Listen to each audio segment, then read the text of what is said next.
I think it's because the Ice Climbers have 0 matchups that are as bad as the matchups that those 3 characters have to deal with. Can you give me an example of I think Ice Climbers beat Pikachu harder, and so does Jigglypuff, beat Pikachu harder than any of Ice Climbers' matchups. Ice Climbers do not have any matchups that bad. I think that all of their bad matchups are overstated. They do lose pretty hard to Jigglypuff, to Peach, and to Fox, but it's not. They have the tools. They're still a top-tier character. They have good frame data. They have good moves. They have one of the best punishes in the game. And to say that that's as bad as, like, I don't know, like Pikachu versus Jigglypuff is just absurd to me, which I think is a truly horrible matchup. It is definitely a truly horrible matchup. I wish for a long time that Axe had picked up a counter-pick character for that. One of the reasons why I've always felt that this matchup is particularly good, besides kind of some of the more obvious stuff and a rare SD from Puff that you see there, but yeah, one of the reasons is basically like, on top of having kind of like the ability to really camp out the ICs, the ability to kind of use platforms effectively and make their life difficult, you can also actually get surprisingly aggressive with the rests, both because when you hit a rest, if you hit one character like say Nana, the rest hitbox will be longer and then often kind of will connect into Popo, but more importantly, just like Nana sometimes will reset you by accident. Yes, you rest Popo and then Nana will jab you. Yeah, that happens a lot. Yeah, or just like in the kind of scramble, like one of the 2 climbers kind of like you hit one of them and the other one like is buffering a move out until you get woken up, and then just like you can kind of, because of the way that Nana works, where Nana doesn't TI, Nana is like relatively easy to combo.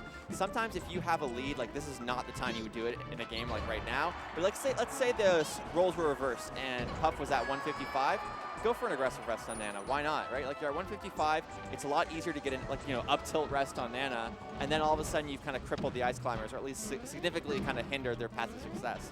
Yeah. I mean, Jigglypuff has good stuff. Jigglypuff definitely wins the matchup. But the way she can control the air, Ice Climbers can control the ground. Like, their ground movement is just so much better than Jigglypuff's. And yes, like, she can control the space above, but like if you have the lead right here, Ice Climbers are actually very good at evading Jigglypuff, making Jigglypuff commit and chase. And I feel like that's something that's not as practiced by the Ice Climbers as it should be. Nice, yeah. People always talk about the timeout, but Ice Climbers can timeout Puff pretty well. Yeah. I think it just does, like, you know, you mentioned sort of Ice Climbers have the ground and Puff has the air. I think the challenge is it feels like Puff doesn't have to play on the ground, whereas the Ice. She does if they don't jump. Well, like, but she can kind of choose to not interact and just kind of space it back air and then like platform camp is what I'm saying. Yeah, that's what I'm saying. If they have the lead, then they also don't have to interact. Yeah, yeah. She would have to come down. And that's what I'm saying. People always think about the situation where Jigglypuff is in the lead and Ice Climbers are forced to chase. Right? But in this situation right here, Rato could just throw up a Blizzard Wall, hang out underneath the platform, and be pretty safe.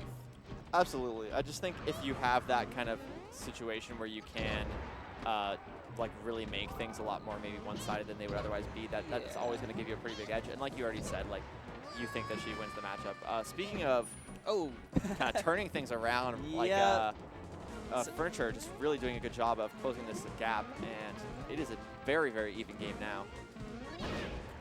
But as I say that, double hammer, dude. It does so much damage. Yeah, honestly, they kind of feel like Ganon hits sometimes with the damage that you get from even just a single smash attack. That's going to be it? No. Oh, it does the throw a little too early. Jigglypuff being, what, the second lightest? Is it, or I the believe lightest? the lightest. Yeah, it's either that or Game & Watch. It's those two. It's definitely, I think they are the same weight. Or something like that. Anyway, down throw is a weight-dependent throw. So the lighter the character is, the faster it is, and you have to change the timing of the up smash. Yeah. So getting the down throw up smash on Jigglypuff is actually pretty hard, because you have to do it almost immediately. Kind of a similar story with Fox up throw up air, which is funny because if you're like a fan of Melee, you'll often see like every Fox hitting the up throw up airs on Puff, but it's something that's actually like really quite hard to do because of the speed. Like you pretty much have to claw it. But if you've never tried it before, you're like, oh yeah, everyone does it, so it must be easy. And it's like, no, it's actually like a weirdly hard thing to do. Yeah. Bad timing. Got that down smash out right during that throw invincibility. All right, looking for the drill once again. Doing a good job of keeping Ices in the corner and does close out the stock against Nana, which speak to me about how like losing Nana kind of limits your options of neutral. You have your damage. That's the obvious thing, right? So suddenly getting Puff 2 kill percent is a lot harder. But when it comes to fishing for the kill, it's not that much worse. You can't do the grab confirms, but I mean, you could do down throw back air. You can do all kinds of stuff off of grab anyway. It's just not as good as fully charged up smash. I would imagine things like losing, sort of like not truly losing, but like losing the kind of projectile desync game. Like, does that matter a lot or not really in this matchup? Yeah, it depends. You're losing the ability to do desync walls, but you're gaining a lot of movement options that you normally would lose Nana. Your dash dance game is going to be a lot better. Your platform movement is going to be a lot more evasive. So you gain and you lose stuff. And you know, just to kind of articulate your point, like for those who aren't aware, like dash dancing with the Ice Climbers is a way to kind of set up desyncs.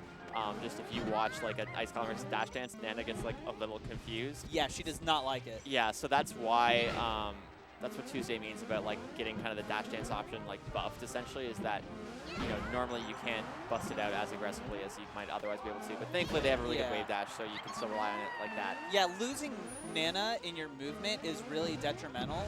So you'll often notice, and he's dead. Good job. That's what I do too. If Sopo's below the ledge like that, just grab Nana, start pummeling her, and then they can't recover. Never hit Nana off stage towards them. That's the mistake everyone makes. Yeah. You're just giving them recovery options. Ooh, turn around F tilt desync. Yeah, but yeah, but like I was saying, a lot of times Ice Climbers, you'll notice that once you kill Nana, they'll start moving a lot faster, and it's because they were controlling their movement and making it a little bit slower so that they don't lose Nana. Definitely actually an interesting dimension of Melee, because that's pretty much one of the only characters where like you kind of are forced to sort of slow down. Most of the Melee is like almost famously known for like, gotta go fast, you know, like literally like how can I kind of just sort of pressure my opponent as aggressively as I can? How can I make, like leverage my movement options and mix my opponent up as quickly as I can? Ice Climber's a little bit limited in that way, but not always a bad thing. Double. So that meteor hitbox actually kind of unlucky. Typically against Jigglypuff, when you do that, you want the regular up and away hitbox for that down air, because sometimes it'll kill off the side. And he's dead. Excuse me, is that like hitbox kind of on the top or the bottom, or is there a way you kind of reliably space for it? Or? It's like a position on the hammer. You just have to space it. All right, so once again, even game. Rest absolutely on the table. I haven't seen Furniture go for a single one. Yeah. I think definitely, like, rests are absolutely a style thing. I think they're, like, a really good example of a problem that characters have in Melee where, like, everyone is naturally going to default to, like, a play style that they like. And with Puff, it's sort of easy to see, like, how often do they like to rest? Someone like Toussaint actually is resting almost every single chance that he can get. That is sort of like his philosophy. Someone like Hungrybox is like kind of in the middle, and someone like Web Wipe from my region, who's going to be doing a lot of doubles today. Like the double, yeah. Silly. Oh, and he got him.